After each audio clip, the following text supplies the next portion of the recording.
जय जय शङ्कर हर हर शङ्कर जय जय शङ्कर हर हर शङ्कर जय जय शङ्कर हर हर शङ्कर जय जय शङ्कर.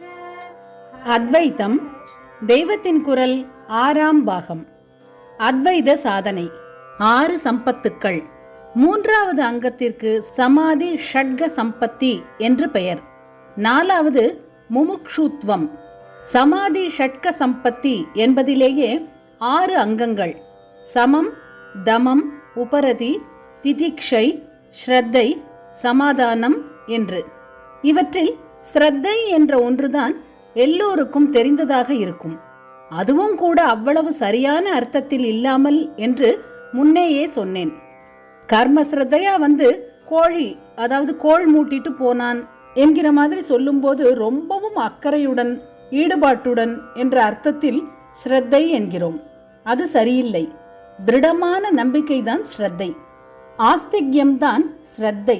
சாஸ்திரங்களும் குருவும் சொல்கிறதை முழு மனசுடன் நம்புவதுதான் ஸ்ரத்தை என்று சொன்னேன். சமாதானம் என்று ஒன்று 6இல் சொன்னேனே, அதற்கும் அர்த்தம் தெரியும் என்று நீங்கள் நினைத்து கொண்டிருக்கலாம். ஆனால் நீங்கள் அர்த்தம் என்று நினைத்து கொண்டிருப்பது வேறே, நான் சொல்ல போகிற அர்த்தம் வேறே. அதாவது சமாதி. ஷட்க சம்பத்தியில் அடங்கும் 6 விஷயங்களுக்கு ஒவ்வொன்றாக அர்த்தம் சொல்லும்போது கடைசியில் அதை சொல்கிறேன். சிரித்து காக்க வைத்து எதிர்பார்க்க வைத்து சொன்னால் இன்ட்ரெஸ்ட் ஜாஸ்தி ஆகும். அதனால் மனசிலும் நன்றாக பதியும். டின்னர்களில் கூட சாப்பாட்டு வகையறாக்களை கண்ணில் காட்டுவதற்கு முன்னாடியே மெனு என்று பெயர்களை மட்டும் கொடுத்து விடுகிறார்கள் அல்லவா?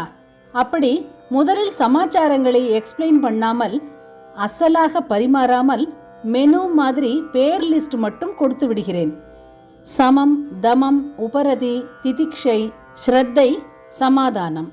தெரியாத சாப்பாட்டு வகையறா பெயர்களோடு மெனு கொடுத்தால் அது என்ன, எப்படி ருசிக்கும் என்பதில் இன்ட்ரெஸ்ட் கூடுதலாக ஆகும். அது மாதிரி கொடுத்திருக்கிறேன். சமாதி ஷட்க சம்பத்தி. சமாதி, சமாதி இல்லை, சங்கரர் சட்டை என்பதில் வரும் ச. சாரி கமாவில் வரும் ச இல்லை. சம ஆதி, சமாதி. சமம் முதலான என்று அர்த்தம். ஷட்க 6 சமாச்சாரங்கள் ஒன்று சேர்ந்த அமைப்பு. சம்பத்து என்றால் சம்பத்து தான், செல்வம். பொருட்செல்வம் மாதிரி ஆத்மீகமான செல்வம். சமாதி ஷட்க சம்பத்தி என்றால் சமம் முதலான 6 அம்சங்கள் கொண்ட ஆத்மீக செல்வம். என்ன அந்த 6? முதலில் சமம், அப்புறம் தமம், 3வது உபரதி, 4வது திதிக்ஷை, 5வது ஸ்ரத்தை, கடைசியில் சமாதானம் 6வது. சமாதி சமம் முதலான என்று 6ஐயும் ஆச்சாரியால் சொல்லியிருக்கிறார். அவர் பாஷ்யம் செய்துள்ள பிரம்மசூத்திரத்தின் மூலத்தில் சமதமாதி, சமம் தமம் முதலான என்று இருக்கிறது. சமதமாதி உபேதஸ்யாத்.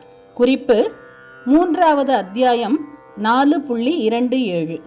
ஞானம் பெறுவதற்கு ஒருவன் சமம் தமம் முதலானவற்றோடு கூடியவனாய் இருக்க வேண்டும் என்று அர்த்தம். அப்படித்தான் விதி. தத் விதேகே என்றும் பிரம்மசூத்திரம் சொல்கிறது.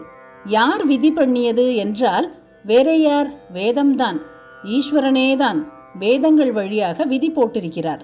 சமதமாதிகளை கைக்கொள்ள வேண்டும் என்று வேதத்தில் எங்கே விதி இருக்கிறதென்றால், பிரகதாரண்யகோபனிஷத்தில் ஜனகருக்கு யாக்ஞவல்கியர் உபதேசம் பண்ணுகிற இடத்தில், குறிப்பு 4வது அத்தியாயம் 4.23.